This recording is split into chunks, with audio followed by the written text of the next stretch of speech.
Welcome to Treadmill Talks with Shannon Maves, a podcast for athletes and fitness enthusiasts to pass the time during mind-numbing cardio while I use my no-bullshit coaching style to educate, inspire, and entertain. I'm your host, Shannon Maves. Now let's walk and talk.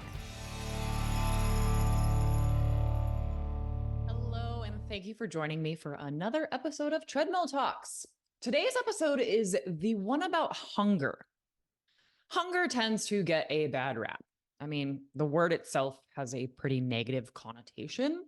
And while extreme hunger or famine is indeed a negative thing, since food is essential for survival, feeling some amount of hunger from time to time is a normal and expected part of the human experience. In fact, never feeling hungry is usually an indication of either overeating or that there are some deeper hormonal issues that need to be addressed. On the opposite end, constantly feeling hungry isn't a good thing either.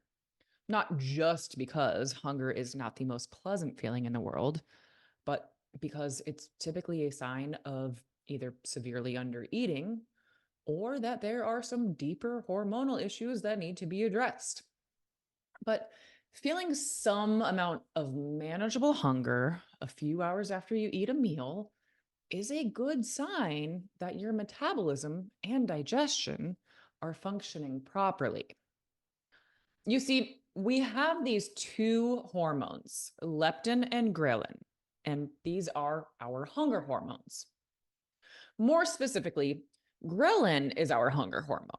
It is what sends a signal to our body that it is time to eat. You can remember this one by being the one that makes a grrr sound, like when your belly is growling when it's hungry because it's time to eat.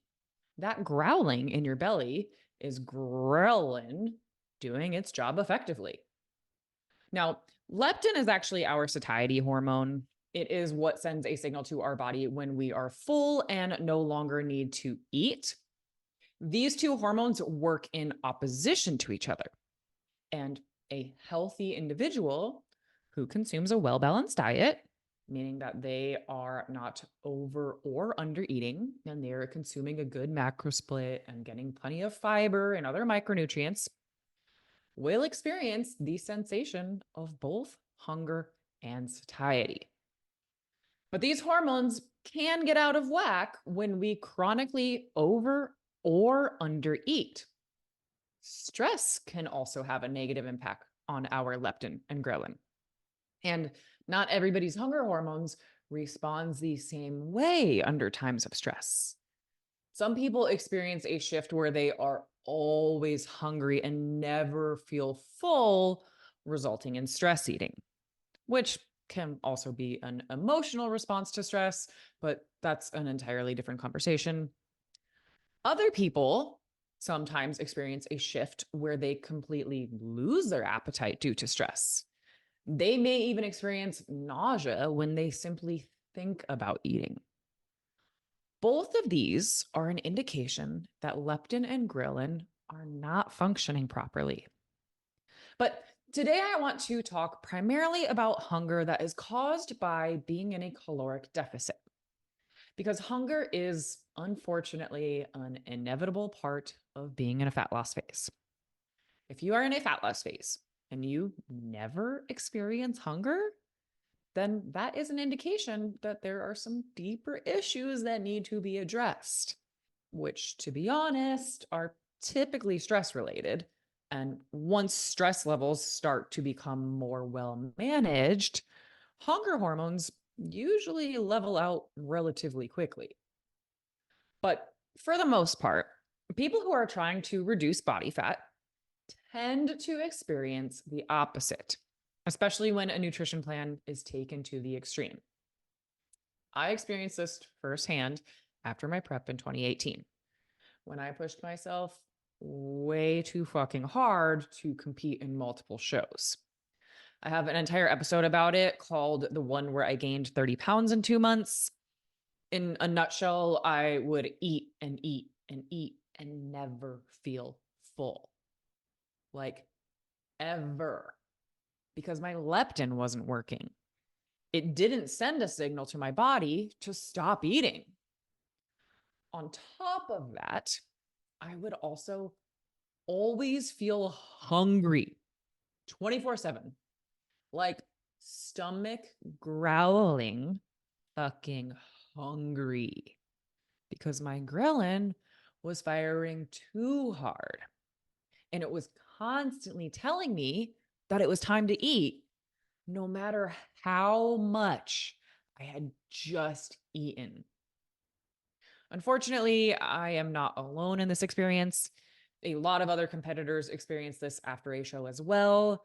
And I'm not about to sit here and point fingers or say that it's a sign of bad coaching, because bodybuilding does require that we push things to the extreme. We cut down so aggressively to achieve an absolutely unrealistic and unsustainable level of body fat that there are some potential repercussions because of that. But there are also healthier ways to compete that aren't as exciting, and they require a hell of a lot more patience. So some competitors will agree to push past their body's limits for the sake of stepping on stage sooner than they maybe should have. I'm not going to judge. We're all doing it for our own reasons. I'm just here to educate so that you can weigh out the benefits and drawbacks to competing.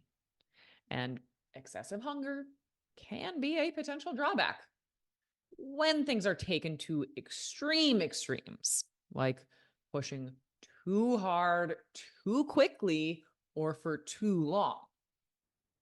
One system that I have developed for my clients is a hunger scale. Not all of my lifestyle clients do this, but all of my competitors fill out this scale. What I do is I have them choose an option from a drop-down menu where they tell me whether they are so full that they feel bloated and lethargic, if they're full but not uncomfortable, if they feel satisfied for quite a while after meals, if hunger returns a few hours after eating, if hunger returns shortly after eating, or if they are absolutely famished and feel like they're going to pass out or die. My goal is to never see that last one checked off, at least not if they are adhering to their plan. But sometimes competing does require us to push fucking hard.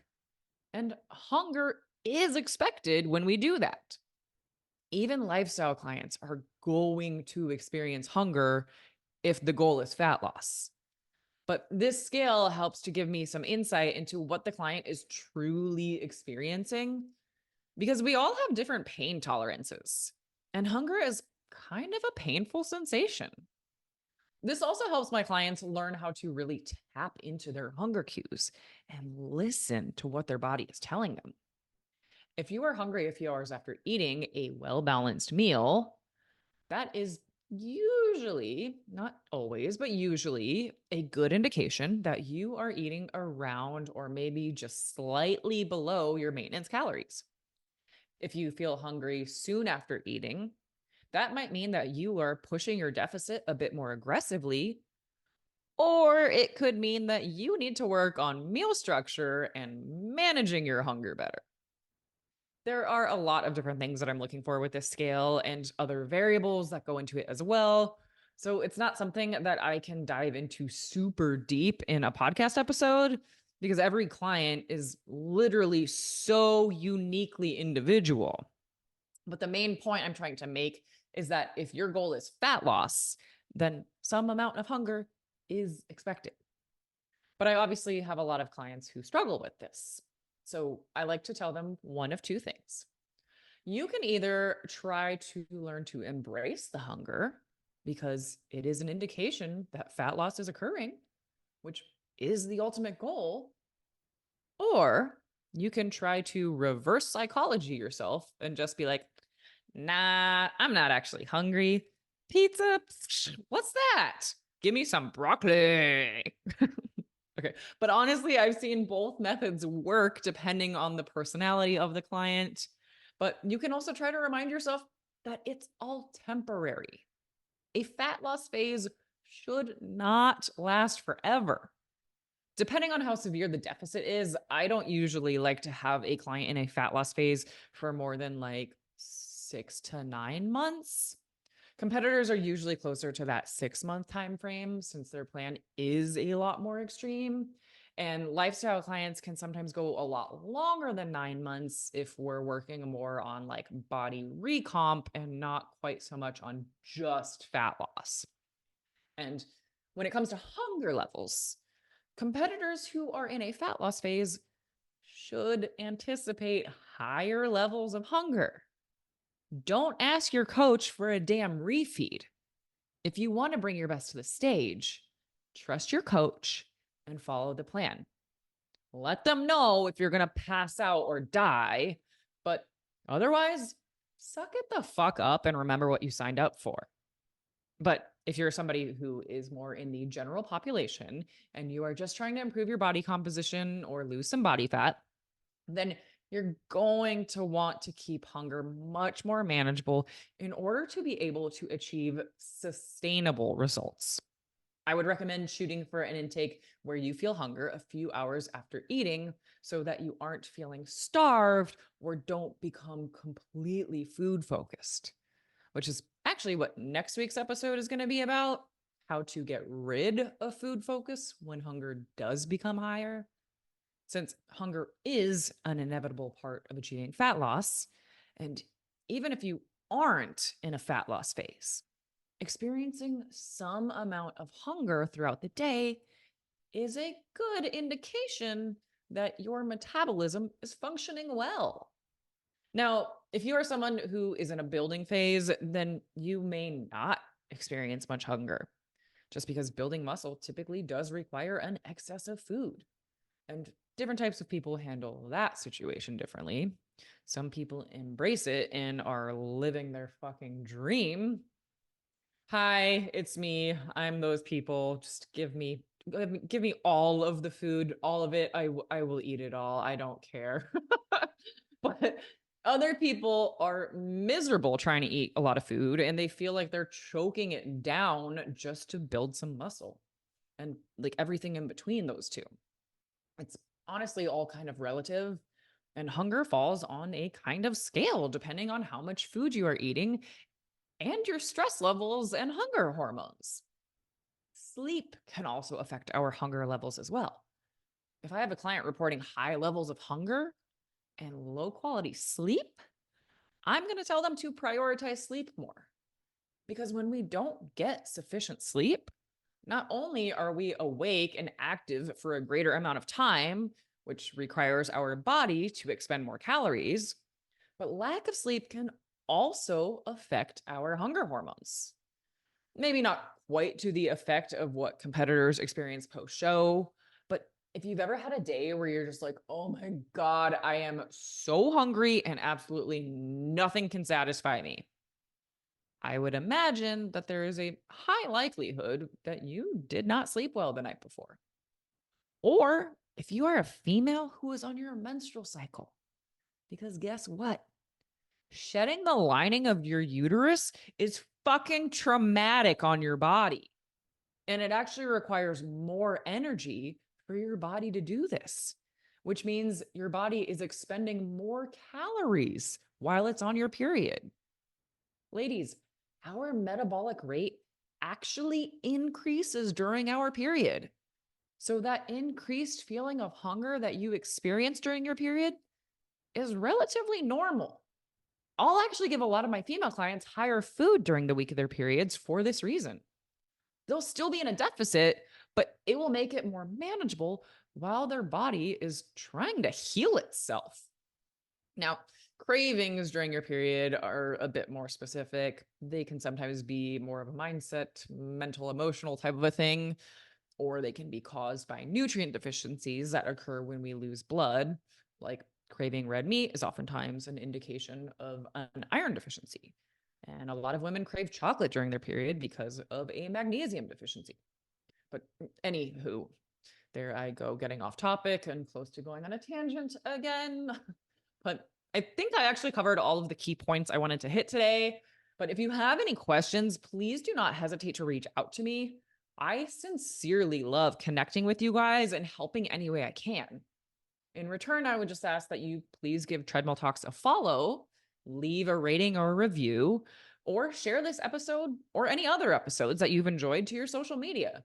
And if you tag me in your story or your post, I'm going to give you a shout out right back. All right, with all that being said, thank you for taking the time to hang out with me today. Thank you for listening to Treadmill Talks. If this episode taught you something, lit a fire under your ass, or at least helped you forget how long you've been walking in place, please leave a review or take a screenshot to share on your social media. Don't forget to tag me at Shannon Maves so I can give you some love right back. And thanks again for listening to my Treadmill Talk.